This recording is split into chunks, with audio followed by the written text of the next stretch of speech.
Vladimir Putin met with the participants of the meeting of the Council of Heads of Security Agencies and Special Services of the CIS countries.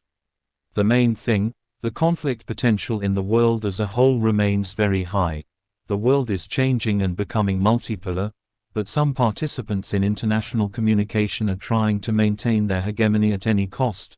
For these purposes, all sorts of political, military, economic, informational and other methods of pressure are used, up to direct sabotage, even to the detriment of millions of people.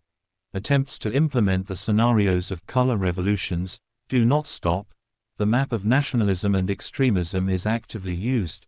Armed conflicts are ignited that directly threaten the security of all CIS members. So Ukraine, having become an instrument of American foreign policy, has actually lost its sovereignty and is directly controlled by the United States, which uses it against Russia, against our union state with the Republic of Belarus and against the CSTO and the CIS as a whole. Ukrainian territory has been turned into a testing ground for military biological experiments and is being pumped up with weapons, including heavy ones. It is also known about plans to use the so-called dirty bomb for provocations.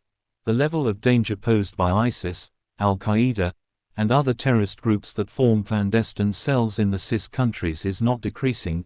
In order to counter attempts to interfere in the internal affairs of the Commonwealth countries, it is necessary to more actively uncover and suppress the work of foreign intelligence services aimed at destabilizing the situation in each individual state. It is important to continue the coordinated systemic fight against terrorism, which has produced tangible results in recent years. Serious challenges are posed by the black arms market operating in Ukraine. The task of combating cybercrime remains relevant.